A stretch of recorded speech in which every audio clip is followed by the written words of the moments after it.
আদালতে দাঁড়িয়ে নিজের দাড়ি কামড়াতে থাকেন সালমান এফ রহমান। ঢাকার আদালতে কাঠগড়ায় দাঁড়িয়ে পুরোটা সময় নিজের দাড়ি কামড়াতে থাকেন ক্ষমতাচ্যুত সাবেক প্রধানমন্ত্রী শেখ হাসিনার সাবেক উপদেষ্টা সালমান এফ রহমান। বুধবার সকাল 10টা 6 মিনিটে ঢাকা মহানগর হাকিম সেফাতুল্লাহর আদালতে তোলা হয় সালমান এফ রহমান, আনিসুল হক, দীপু মনি, হাজী সেলিম সহ অন্য আসামিদের।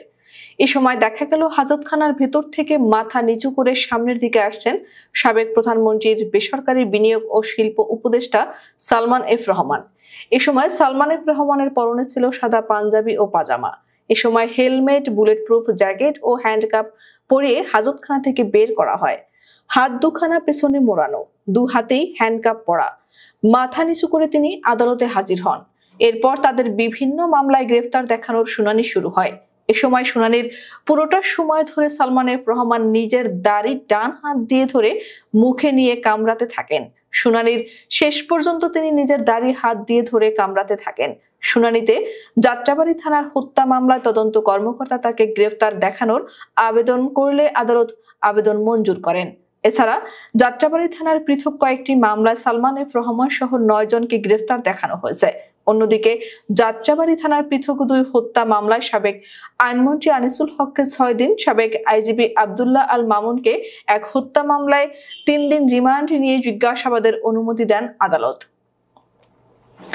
গ্রেফতার দেখানো অন্যরা হলেন সাবেক শিক্ষামন্ত্রী ডাক্তার দীপু মনি, সমাজ কল্যাণ মন্ত্রী নুরুজ্জামান আহমেদ, পুলিশের সাবেক আইজিপি চৌধুরী আব্দুল্লাহ আল মামুন, সাবেক আইনমন্ত্রী আনিসুল হক, গুলশান থানার সাবেক ওসি মাজহারুল ইসলাম, ভোলা 2 আসনের সাবেক সংসদ সদস্য আলী আজম মুকুল, ভোলা 4 আসনের সাবেক এমপি আব্দুল্লাহ আল ইসলাম জ্যাকব, ঢাকা 7 আসনের সাবেক এমপি হাজী মোহাম্মদ সেলিম।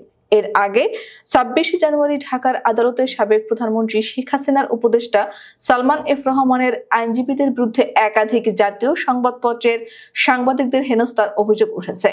সরকার উৎখাতের চক্রান্তের সংবাদ প্রকাশের জেরে 26 জানুয়ারি সকালে এ ঘটনা ঘটে।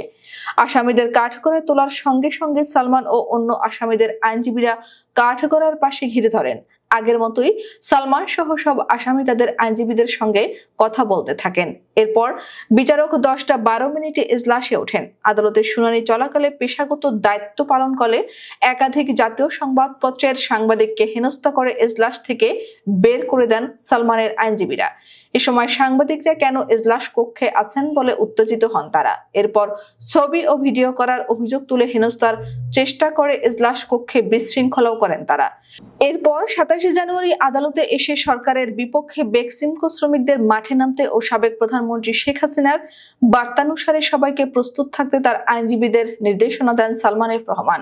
ভুক্তভোগী সাংবাদিকরা বলেন, আমরা দীর্ঘদিন ধরে আদালত প্রাঙ্গণে সাংবাদিকতা করছি। 2 দিন আগে সাংবাদিকরা সালমান সহ বিভিন্ন আসামিদের আইনজীবীদের সঙ্গে বর্তমান অন্তর্বর্তী সরকার উৎখাতের বার্তা প্রদানের নিউজ করে। এর প্রেক্ষিতে 27 জানুয়ারি সাংবাদিককে নজরে রাখেন আওয়ামী লীগের আইনজীবীরা।